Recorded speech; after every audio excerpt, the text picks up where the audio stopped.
Hoy vamos a entrevistar a Joaquín Godoy. Él es diputado de Renovación Nacional por las comunas de Valparaíso, Isla de Pascua y Juan Fernández. Buenos días, diputado. Muy buenos días. ¿Cómo está usted? Contento, con harto trabajo, pero hasta el momento, fíjate, ha sido un trabajo enriquecedor, de mucho aprendizaje, de mucho contacto con la gente, así que entretenido. ¿Qué ha aprendido usted en este año y un poco más que ya en la Cámara? Yo creo que cosas tanto positivas como cosas negativas, fíjate. Primero, un poco el trabajo legislativo y todo lo que tiene que ver con la fiscalización era un poco ajena a mi ámbito, porque yo soy ingeniero comercial. Y me tocó un poco adentrarme en los procesos de cómo se genera una ley, que son todos temas legales, cómo tú puedes hacer fiscalizaciones en distintos ámbitos. Pero por el otro lado también he tenido que aprender todo lo que es el muñequeo, el cuento político, para poder sacar adelante las propuestas y las proposiciones que uno hace. Y esas cosas, fíjate, no siempre van, creo yo, en el mejor camino. Muchas veces uno tiene que apelar no a los argumentos de fondo y a la cosa pragmática, que es lo que a mí me gustaría, sino que más bien a ciertos acuerdos políticos para que las cosas funcionen. Yo creo que ahí hay un problema dentro de quienes estamos en la política. ¿Y corren los sentimientos en ese muñequeo? Sí. Uno va forjando una amistad, un afecto con la gente con la que trabaja. Y yo creo que eso es tan natural y tan propio del ser humano, ir generando esas relaciones. Y muchas veces, fíjate, se dan con gente con la cual uno en lo político se siente súper lejano, o en el papel está súper lejano. Pero punto tú, yo trabajo mucho con Tucapel Jiménez, que está en otra coalición y que en los papeles debería estar muy lejano a lo que yo pienso. Y trabajo con él, hemos hecho varias cosas juntos y nos ha ido bastante bien. ¿Usted es el más joven de la Cámara de Diputados? La Carlita Rubilar es la más joven, por 2 meses. 2 meses más joven que yo, sí. ¿Y le ha sido difícil adaptarse a este ritmo de vida? No, fíjate, yo trabajé como ejecutivo de empresa en un banco. Y esa es una pega bien sacrificada, con mucho cumplimiento de metas y de cosas, así que te exige un training bien duro. Y después mi madre, que fue diputada también, estuve trabajando con ella, fui su jefe de campaña antes de eso, y la verdad que ya venía bastante curtido de lo que es el tema parlamentario y el tema legislativo, así que no ha sido difícil adaptarme. He tenido que ordenarme bien, eso sí. Porque la política, a diferencia de otras pegas, es una pega de 24 horas del día durante los 7 días de la semana. ¿Y cómo lo hace usted con estas comunas tan lejanas que tiene? ¿Cómo se organiza en la semana? Bueno, yo generalmente estoy en Valparaíso toda la semana, excepto los días lunes que me toca hacer trabajo con el Instituto Libertad, que es el instituto con el cual nosotros trabajamos algunos proyectos de ley. Y planifico dentro del año 1 o 2 viajes a Juan Fernández y a Isla de Pascua. Y la verdad que, bueno, yo tengo mucho contacto con cada uno de los alcaldes que generalmente vienen al continente bastante más seguido. Así que cada vez que ellos vienen para el continente, yo me reúno con ellos, tanto con el de Juan Fernández como el de la isla. De hecho, este fin de semana, esta semana me voy a juntar con Petero, que es el alcalde de Isla de Pascua. ¿Y cuáles son los principales problemas de Isla de Pascua? Bueno, yo creo que, diversos.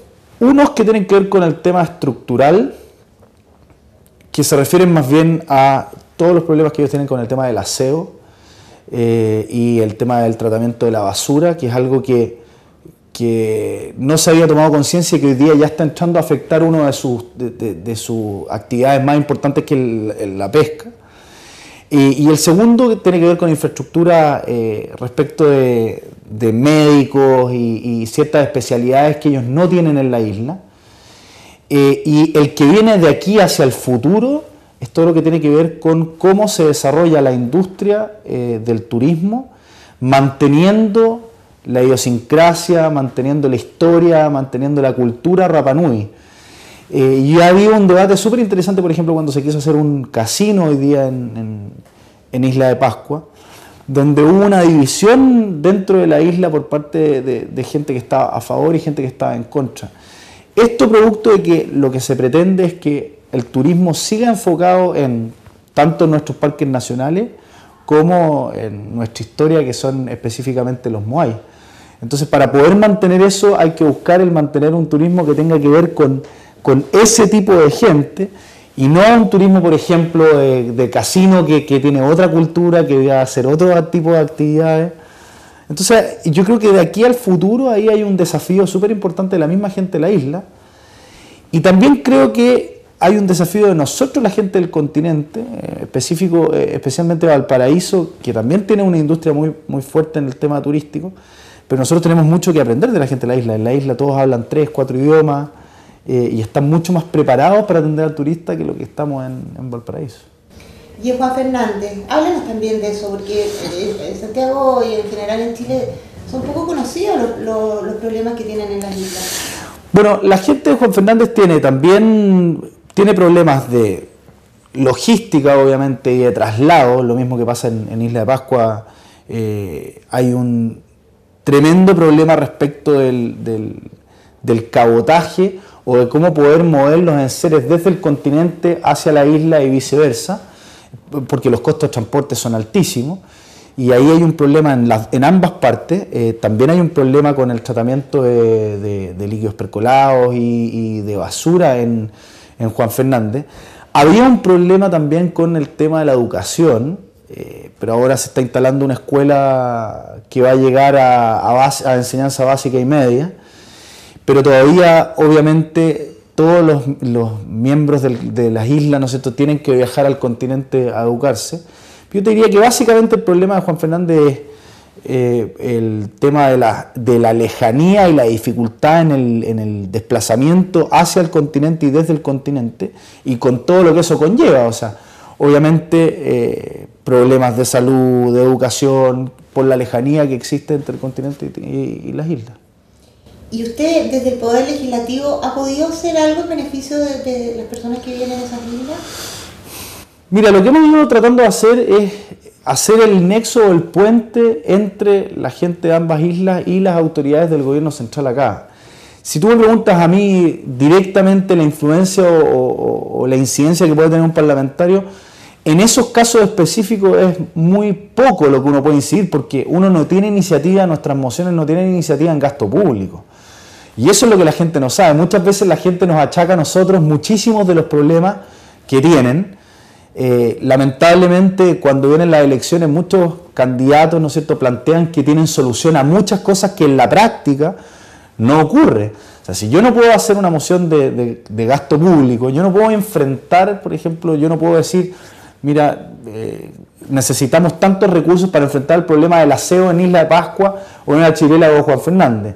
Y yo no puedo presentar absolutamente ninguna moción que tenga que ver con eso. Entonces me limita muchísimo a la hora de trabajar. Más bien yo lo que hago es ser un lobista para las intenciones o para los requerimientos de ambos lugares.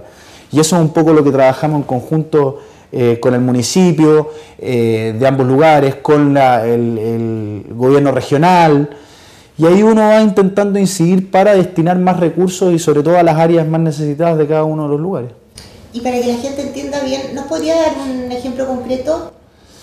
Bueno, nosotros estábamos trabajando, y aquí con el sector privado, con la gente de la isla de Pascua y la Universidad de Viña del Mar, para hacer una transformación respecto de cómo se educa a los niños. Y se hicieron un montón de diseños.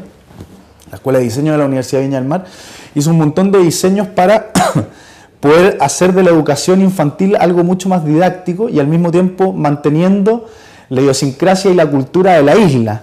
Entonces uno ve esos juegos móviles, ¿no es cierto?, que van colocando los niños, uno los ve acá y muchas veces los ve con pelota o distintos objetos. Nosotros lo hicimos para la isla, pero con objetos que son súper propios de la isla, como para buscar mantener la cultura. Ese es un ejemplo, yo creo, innovador, simpático, distinto. ¿Está operando ya? Y eso está en proceso todavía con el municipio de que se instale, y al mismo tiempo estamos trabajando también en temas de señalética también bien interesantes con la universidad. Interesante, encuentro que es muy desafiante, sus comunas son muy desafiantes y muy difíciles de abordar, digamos, por la lejanía. Pero yo creo, a ver, yo creo que el problema ha sido el hecho de que uno no se ha dedicado a trabajar ciertas materias súper específicas. Yo creo que muchas veces uno en política intenta abarcar mucho, y no me refiero a mí solamente, sino que me refiero a los actores políticos, en vez de destinar el esfuerzo a cosas que sean mucho más centrales y mucho más a largo plazo. Lamentablemente, generalmente la gente está buscando soluciones que son en el corto plazo y no pensando en las cosas que vienen en el futuro. Y eso es un poco lo que nosotros hemos tratado de cambiar. ¿Y usted en el plano legislativo ha presentado algún proyecto de ley? ¿Cuáles son sus objetivos, digamos? Mira, yo he hecho varias cosas distintas. Hemos presentado algunas cosas que tienen que ver con el tema de la delincuencia, hemos presentado otras mociones que tienen que ver con transparencia. Han salido varias cosas de casos particulares que hemos visto en Valparaíso. Yo creo que nosotros en Chile tenemos un problema dentro de la política, y la política ha ido perdiendo terreno o prestigio dentro de la comunidad, en gran medida porque la comunidad no sabe qué se hace con sus recursos.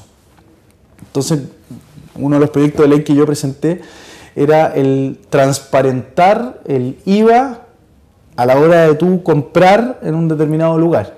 Y que dentro de tu boleta, ¿no es cierto?, apareciera cuánto era lo que uno gasta en IVA y cuánto es lo que realmente significa el costo del producto. Uno podría pensar que es algo que no es trascendental. Yo creo que crearía una conciencia en la ciudadanía súper importante. Darte cuenta que cada 100 pesos, prácticamente 20, son en impuestos, te va a generar una necesidad de saber qué se están haciendo con esos recursos el día de mañana. Sobre todo con un impuesto que es tan regresivo, o sea, que afecta tanto el bolsillo de la gente de escasos recursos. También, ¿Qué ha ido con esa iniciativa? Fíjate que fue aprobada en la Cámara, y yo creo que fue aprobado... Yo creo que la gente que estaba justo en el hemiciclo, había poca gente en la concertación, y por eso se pudo aprobar, porque la verdad que ahí hay una gran diferencia entre la alianza y la concertación. Nosotros quienes pertenecemos a la alianza creemos que hay que cobrarle menos impuestos a la gente, que hay que tener un Estado un poco más pequeño, más dinámico, más eficiente, y que son las personas las que mejor administran sus propios recursos. Y fue bien especial, fíjate, porque se había presentado una moción relativamente similar años atrás y había sido rechazada, pero por amplia mayoría, y nosotros lo presentamos ahora y se aprobó ahí. Pero cuando uno tiene minoría en las cámaras y en el Parlamento, es difícil que las cosas avancen. Generalmente los proyectos de ley que avanzan son los proyectos de la mayoría, o sea, las cosas que a menos de que sea algo muy transversal. Yo acabo de presentar, por ejemplo, ahora una cosa que recogí de un periodista que estábamos conversando un día, que me hizo una entrevista, me dijo, sería súper interesante que en el carnet de conducir pudiera ir el grupo sanguíneo de las personas. Es algo que acabo de presentar y que yo creo que puede ser una cosa que salga rápido. Pero hay otros temas, por ejemplo, hice un proyecto de ley para que en el caso de los agentes encubiertos, o sea, aquellas personas que se introducen dentro de distintos lugares, hoy día el fiscal no tiene que pedirle autorización a un juez de garantía para poder hacerlo. Lo que yo estaba planteando es que es necesario siempre, para vulnerar las garantías de las personas, el que un juez de garantía lo permita y que no sea simplemente un fiscal el que lo haga. Otras cosas sobre cosas prácticas, como por ejemplo nos dimos cuenta que existe la mediación, que la legislación te permite la mediación cuando hay negligencias médicas entre la parte afectada y el hospital, pero al final tú te das cuenta que eso se incorporó en la ley, pero que no están los recursos para que pueda haber un arreglo económico. Entonces nos tocó un caso de una persona en Valparaíso que por una negligencia médica le habían amputado sus pies, y al final del día tú te das cuenta que lo que él necesita es un apoyo económico, más que un tratamiento, que es a lo que realmente un hospital hoy día podría llegar a transar. Entonces quisimos cambiar la ley ahí porque creemos que no tiene absolutamente ningún sentido, sobre todo porque esa persona tenía que estar primero 8 meses tramitando o pasando por esa etapa antes de poder llegar a una conclusión o a una indemnización o a comenzar siquiera un juicio en lo penal y en lo civil. Entonces son cosas que van entrampando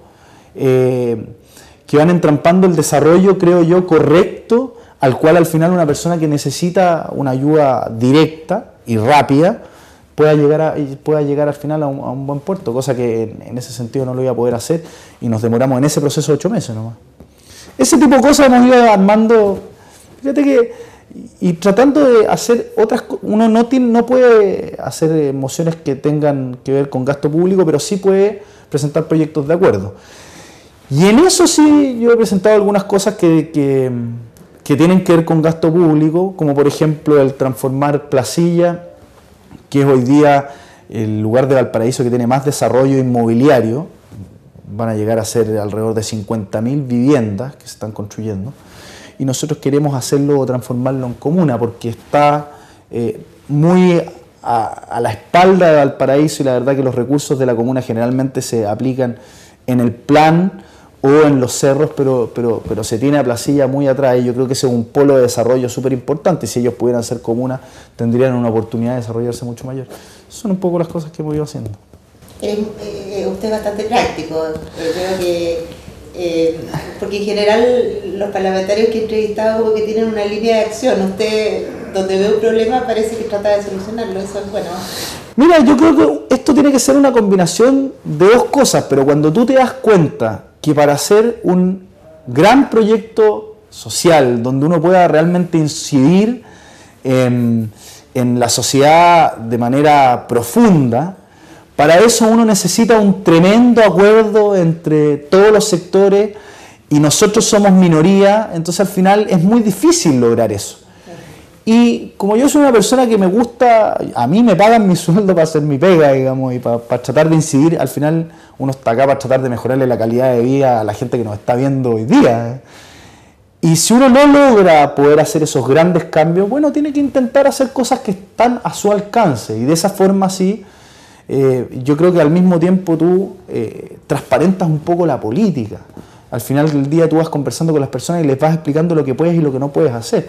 Muchas otras cosas tienen que ver con gestión que no tienen que ver con proyectos de ley. O sea, nosotros logramos que 2 universidades o 3 universidades de acá, hoy día, sus cátedras, en vez de dictarlas sobre cosas etéreas, las estén dictando sobre cosas específicas de Valparaíso. Entonces con ello hacemos proyectos para la ciudad, que no pasan por el Parlamento, pero... Por ejemplo, hicimos una campaña junto a la universidad, a diseño de la Universidad de Viña del Mar, para fomentar la donación de órganos. Y ellos nos hicieron spot publicitario de televisión y nos hicieron volantería para poder informar a la comunidad. Llegamos a la conclusión de que con 5 millones de pesos nosotros podríamos copar todas las instancias donde la gente se informa respecto de cómo poder ser donante, de cuáles son los beneficios. La subsecretaria de Salud no podía creerlo cuando vio lo barato del programa que estábamos planteando. Y eso es gracias a que uno logró convencer a una masa crítica de gente que puede aportar con ideas y que además es mucho más barato. Entonces, si tú me preguntas a mí, el estarte desgastando en intentar hacer un gran acuerdo, es difícil. Esas cosas quizás es más fácil dirigirlas a partir de las directivas de los partidos, a partir de la bancada como un todo, pero no como un solo parlamentario. Entonces yo he preferido dedicarme a hacer sí cosas mucho más pragmáticas, siempre enfocado en lo que yo creo, digamos, que tiene que ver con aumentar las libertades de las personas, que tiene que ver con aumentar el conocimiento de las personas para que puedan tomar mejores decisiones. O sea, yo creo que eso es lo que uno como parlamentario puede hacer de mejor manera. ¿Y cómo te sientes aquí en el Congreso? ¿Te sientes respetado por tus pares? Yo creo que sí. Yo creo que poco a poco me he ido ganando mi espacio. Uno parte por su bancada. Nosotros dentro de Renovación tuvimos muchos conflictos, producto de candidaturas presidenciales, de sectores. Renovación es un partido muy diverso, muy amplio, que acoge gente que piensa muy distinto. Hay gente muy conservadora, habemos personas mucho más liberales. Y nos tocó estar en una pugna compleja y hoy día tenemos una muy buena relación con el resto de los parlamentarios, algo que hemos ido logrando. Yo tengo una muy buena asistencia en mis comisiones, a la sala, participo y eso trato de hacer las cosas de manera seria, porque uno cuando es joven es como doble pega demostrar que puede hacer las cosas de manera seria, ¿no? Por eso te lo pregunto. Lo sé. O sea, a mí me da una lata a todos tener que andar con chaqueta, con corbata. no sé, hoy día me pillaste no afeitado, pero normalmente ando súper bien afeitado, con el pelo corto. Cosas que son, a mi juicio, yo creo que nosotros deberíamos mirar a las personas y juzgarlas por otras razones. Pero uno como joven lamentablemente tiene que hacer ahí un doble esfuerzo. Yo salgo muy poco a carretear, tuve que, y lo hacía, digamos, de manera normal como lo hace cualquier otra persona, pero si a ti alguien te ve en un bar en la noche, a mi edad no es lo mismo, la crítica de la gente es distinta, entonces uno tiene que cuidarse mucho más y de repente aparecer hasta cartonado, siendo que yo no lo soy, ¿me entendís? Pero justamente para dar esta imagen, porque la gente en eso es súper conservadora, sumamente conservadora. O sea, por darte un ejemplo, yo los días jueves en la tarde y viernes, que son los días de semana no distrital, de semana de congreso que yo dedico específicamente a atender y a hacer terreno, salgo con blue jeans. La gente de repente no entiende que yo ande en esa pinta, pero lo hago porque eso produce que no haya una lejanía entre las personas. Cuando uno anda más formal, la gente se atreve menos a acercarse a la persona. Yo creo en esa cercanía, en ese... Cuando tú me preguntabas por qué yo hago cosas tan pragmáticas, bueno, porque yo escucho a la comunidad. Yo creo que esa cuestión es algo súper importante. Yo creo que los políticos que se alejan de la comunidad pierden un poco el norte de lo que quieren hacer, siempre y cuando obviamente eso vaya dentro de la escala valórica y de los principios que uno tenga. ¿Y esto que me estás diciendo significa que tú has sentido la soledad del poder? La verdad que la gente cree que uno tiene mucho más poder que el que realmente tiene, ¿eh? Primero yo creo que la soledad se siente cuando uno compra el cuento, o sea, cuando uno se compra el cuento de que es diputado, ¿ya? Hay mucha gente que se ha comprado ese cuento. Yo creo que si uno nunca pierde el norte de que tú eres un empleado de quienes votaron por ti, no solamente de quienes votaron por ti, sino que de toda la comunidad, porque al final uno no hace distinción y el que la hace está equivocado, ese es mi modo de ver. Si uno no pierde esa idea de que es un empleado de la ciudadanía, la verdad que nunca se va a sentir solo y nunca se va a sentir así con esa nube de poder. Yo he visto gente que se nubla, pero es una estupidez, yo creo que es una tontera del puerto en buque eso. Y además que mi situación no ha cambiado mucho, digamos, o sea, yo he tenido mucha suerte en mi vida, pude tener una buena educación, me ha tocado ver cosas súper interesantes, me ha tocado la posibilidad de viajar, todas esas cosas te van abriendo la mente y al mismo tiempo te van haciendo aterrizar y decir, y ser súper sencillo, sincero, transparente. Yo creo que no hay nada peor que un político que se cree el cuento y que cree que es poderoso y que trata y que hace sentir a la gente ese poder. Yo creo que es una estupidez enorme, fíjate. Pareciera que tú eres cero tranca, ¿o no? Cero. Por una cosa súper importante, porque en mi casa siempre se habló todo.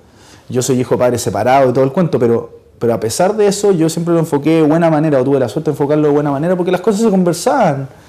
Se conversaban los problemas. Yo por eso soy liberal, digamos, si no sería conservador. Yo creo que todas las cosas hay que conversarlas en su punto, en su momento, de buena manera, obviamente. Pero si tú pones en la mesa los problemas, los temas, yo creo que al final ese debate es enriquecedor. Si no, yo no estaría en el Parlamento. Yo creo que nosotros tenemos un montón de cosas que cambiar. O sea, lo que ve la gente de nuestra pega es la sala, el hemiciclo. Ahí no hay debate. Ahí hay un grupo de parlamentarios que vienen con un speech armado. El debate nosotros lo hacemos en las comisiones. Ahí es donde realmente hay una discusión de los proyectos que nosotros discutimos o que vemos diariamente, digamos. Entonces la gente tiene ahí un cuento errado. Y yo creo que esa discusión ahí en las comisiones es súper enriquecedora. Ahí uno va aprendiendo muchas cosas. Y esto de ser abierto te permite tener un diálogo súper franco con todo el mundo y en un ámbito de respeto, ¿no? Y para terminar, diputado, ¿usted admira a alguien? Si admiro a alguien, ¿algún político en particular me dices tú? Se la dejo abierta. Mira, respecto a gente que he leído que me gusta, a mí me gusta mucho Leonardo da Vinci, creo que es un tipo precursor, un inventor, un gallo que siempre se adelantó a su época, tipo genial.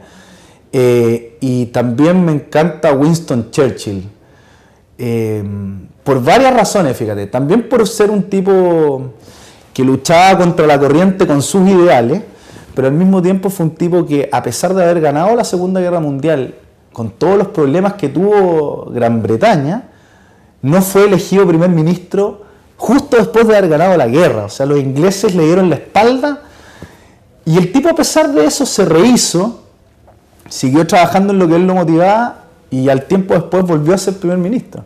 Sí, yo creo que es parte de la grandeza del ser humano el poder perder y rehacerse, o el estar en un hoyo, digamos, y poder salir adelante. Yo creo que esas cosas son así. Y si tú me preguntáis así una cosa acá más local,